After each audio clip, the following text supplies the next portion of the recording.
शान हबीब रहमान सल्लल्लाहु अलैहि वआलैहि वसल्लम की किस्त नंबर 40 का आज आगाज किया जाएगा।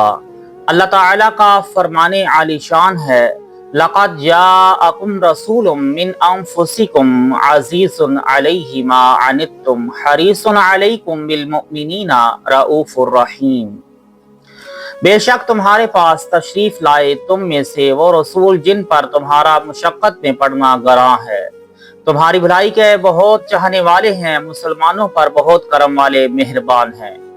ये आयत करीमा क्या है? हजूर सल्लल्लाहु अलैहि वसल्लम की नात का गंजीना है। इसमें हजूर अलैहिस्सलातु वस्सलाम का मिलाद पाक इरशाद हुआ है, क्योंकि हजूर सल्लल्लाहु अलैहि वसल्लम की तशरीफ आवरी का जिक्र करना ही तो मिलाद है। तमाम लोग हजूर सल्लल्लाहु अलैहि वसल्लम का दुनिया में आना जानते थे, फिर जानी हुई चीज को क्यों बना बयान फरमाया? इसलिए कि इससे विलादत का जिक्र हुआ और हजूर अलैहिस्सलातु वस्सलाम की इज्जत का इजहार, और पैगम्बरों ने भी अपनी अपनी उम्मतों के सामने हजूर के आने की बिशारत दी थी। मालूम हुआ कि मिलाद पाक सुन्नत इलाहिया और सुन्नत अंबिया है। इस आयत में हजूर अलैहिस्सलातु वस्सलाम के 6 वस्फ बयान हुए। रसूल तुम में से उन पर तुम्हारी तकलीफ भारी पड़ती है, तुम पर हरीस है, मुसलमान पर रऊफ रहीम है। रसूल की तशरीफ आवरी मानना उसी पर तो ईमान का दारोमिदार है। बशर या अपना मिसल और भाई मानने से कोई मुसलमान नहीं होता। अबू लहब ने भतीजा होने की वजह से विलादत की खुशी मनाई और अबू तालिब ने भी इसी रिश्ता की वजह से खिदमत की। अगर रसूल होने की वजह से ये काम करते तो मुसलमान और सहाबी होते, इसलिए यहाँ रसूल फरमाया गया। यहाँ रसूल फरमाया और आयत मिराज में लिअब्द ही फरमाया, क्योंकि हजूर रब की बारगाह में शान बंदगी से हाजिर हुए, हमारे पास पैगम्बरी की शान से तशरीफ लाए गए, बंदे होकर आए, रसूल नूर बुरहान नेमतुल्लाह होकर मौका के मुताबिक अलकाब बोले जाते हैं। जो शख्स उन्हें बंदा कहकर पुकारे वो ऐसा है कि बीवी अपने शोहर को बेटा कहकर पुकारे। या तो रसूल के माना है बड़ा रसूल या वो रसूल यानी मीसाक वाला पैगम्बर। मिन अनफुसिकुम में 2 किराते हैं, एक तो फा का जेर और दूसरी फा का पेश। अगर जबर पढ़ा जाए तो माना होंगे कि तुम में से नफीस तरीन और बेहतरीन जमात में आए। और वाक़या है कि तमाम दुनिया में अरब अफजल, अरब में कुरैश बेहतर और कुरैश में बनी हाशिम बेहतर। हजूर इस्लाम बनी हाशिम में पैदा हुए, इसी तरह तमाम जबानों में अरबी जबान बेहतर, क्योंकि अरबी में कुरान आया और बाद में मौत तमाम की जबान अरबी है। जन्नत वालों की जबान अरबी और हजूर सल्लल्लाहु अलैहि वसल्लम की जबान अरबी। नीज़ तमाम दुनिया के शहरों में मक्का मुअज़्ज़मा आला शहर वही हजूर सल्लल्लाहु अलैहि वसल्लम का विलादत गाह। इसी तरह तमाम नस्लों में हजूर अलैहिस्सलातु वस्सलाम का नस्ब पाक निहायत पाक और सुथरा। अज आदम ता हजरत अब्दुल्ला कोई जानी ना गुजरा। हजूर सल्लल्लाहु अलैहि वसल्लम हर जमाना में बेहतरीन लोगों की पेशानियों में जलवागर रहे, जैसा कि मिशकात शरीफ फिज़ालुल मुरसलीन के पहली हदीस में है। इसी तरह हजूर अलैहिस्सलाम के सारे आबा व अजदाद में अज आदम तो हजरत अब्दुल्ला कोई भी मुशरिक और बुत परस्त न गुजरा। हजरत इब्राहीम अलैहिस्सलाम के वालिद आज़र नहीं बल्कि तारक हैं, और कुरान में उनको हजरत इब्राहीम का वालिद फरमाया, बामाना चाचा। इसी तरह हदीस पाक में जो आता है कि हजूर अलैहिस्सलातु वस्सलाम ने फरमाया, इन्ना अबी व अबाका फिन्नार, यानी तुम्हारा और मेरा बाप जहन्नम में है। इसमें भी अबी से मुराद चचा अबू तालिब है। मिशकात बाब ज़ियारत अल-क़बूर में है कि हजूर सल्लल्लाहु अलैहि वसल्लम अपनी वालिदा ताहिरा आमिना खातून की मज़ार पाक पर गए और रोए, बहुत रोए, और फरमाया कि हमने वालिदा की कब्र की ज़ियारत की इजाज़त चाही, मिल गई, मगर इजाज़त चाही कि वालिदा के लिए दुआए मग़फ़िरत करें, इससे मना कर दिया गया। इस हदीस की वजह से बाद लोगों ने कहा कि वो मुआज़्ज़ला मोमिन न थे, मगर ये कौल सही नहीं, इसलिए कि रोना तो वालिदा के फिराक में है, इससे उनका कुफर साबित नहीं होता। और मग़फ़िरत की दुआ से रब का मना फरमाना वो इसलिए है कि दुआए मग़फ़िरत गुनाहगार के लिए की जाती है और वो गुनाहगार नहीं है, इसीलिए बच्चा के जनाजे की नमाज में उसकी वो दुआ नहीं करते। गुनाहगार तो वो हो जिसके पास किसी नबी के अहकाम पहुंचे और उनके खिलाफ करे। हजरत अब्दुल्ला और हजरत आमिना खातून ने हजूर अलैहिस्सलातु वस्सलाम की नबूवत का जमाना ना पाया और पहले पैगम्बरों के दीन बदल चुके थे, उनकी तालीम गायब हो चुकी थी, अब वो अमल किस पर करते? इससे मालूम हुआ कि वो बेगुनाह थी और दुआ गुनाहगार के लिए होती है। अगर माअज़ल्लाह वो काफिर होती तो हजूर सल्लल्लाहु अलैहि वसल्लम को उनकी कब्र की ज़ियारत की इजाजत न मिलती, क्योंकि कुफार की कब्रों की ज़ियारत करना भी हराम है।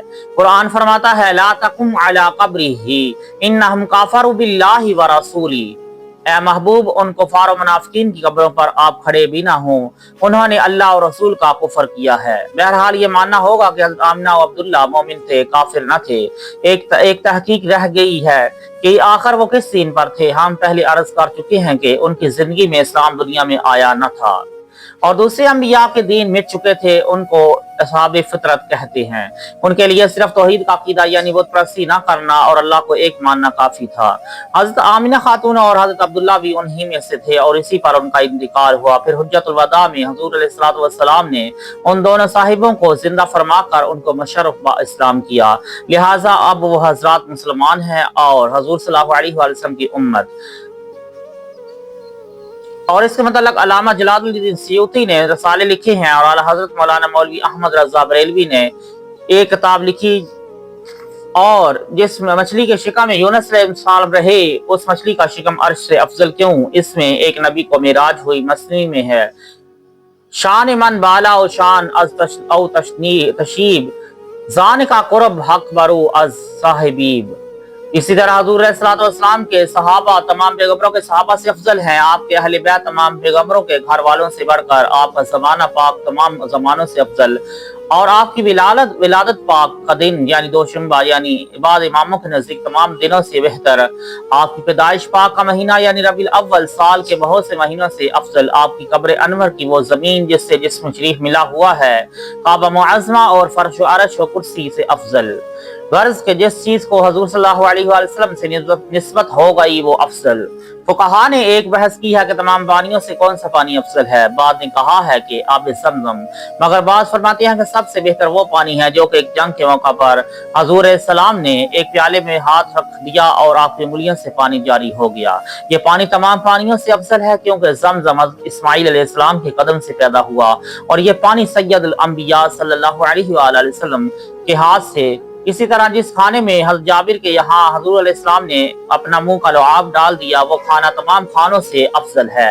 دوسری قرأت میں ہے انفسکم یعنی فا کا پیش، تو اس کے معنی ہوئے تمہارے نفسوں میں سے بامعنی تم میں سے نبی آئے، یعنی یہ نبی فرشتوں یا جنات یا غیر عرب میں نہ آئے بلکہ انسانوں میں آئے، جس سے قیامت تک نسل انسانی فخر کرے گی اور عرب میں تشریف لائے، جس سے عرب کے تمام میں ممتاز ہو گیا۔ یہ مطلب ہے کہ ان کا آنا تم میں ایسا ہے جیسا روح کا آنا قالب میں، کہ ہر وقت جسم میں رہتی ہے مگر نگاہ سے غائب۔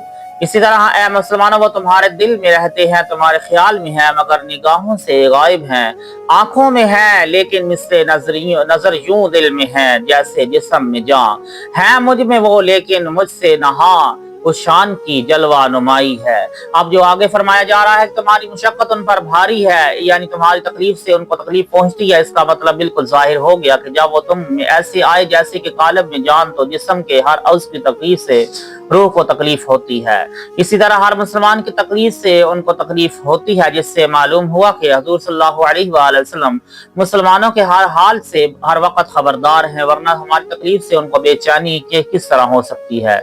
جاءکم سے معلوم ہوا کہ تمام جگہ حضور علیہ السلام تشریف لائے، حاضر و ناظر ہونا ثابت ہوا، اور یہاں یہ نہ فرمایا گیا کہ کہاں سے تشریف لائے، معلوم ہوا کہ وہاں سے آئے جہاں کے کہاں بھی نہیں، یعنی لا مکان سے آئے، مکان میں آئے، قرب حق سے آئے اور قرب حق میں لاکھوں سال رہے۔ رب خود چھپا رہا مگر محبوب کو بھیج دیا، کیونکہ ظاہر پر مخالف و موافق کی نگاہ پڑتی ہے اور اغیار کو دکھانا منظور نہیں۔ معشوق ایام بسے گزر و بر تو لیکن اغیار ہمیں بیند عظیم بسا حجابس۔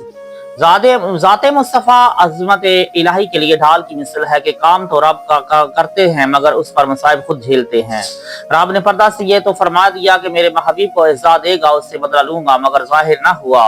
حریص علیکم کے معنی یہ ہے کہ کوئی تو آپ اپنی اولاد کے آرام کا حریص ہوتا ہے، کوئی اپنی عزت کا، کوئی پیسہ کا، کوئی کسی اور چیز کا، مگر محبوب علیہ السلام نے اولاد کے نہ اپنے آرام کے تمہارے حریص ہیں، اس لیے ولادت پاک کے موقع پر ہم کو یاد کیا، معراج میں ہماری فکر رکھی، بر وقت وفات ہم کو یاد فرمایا۔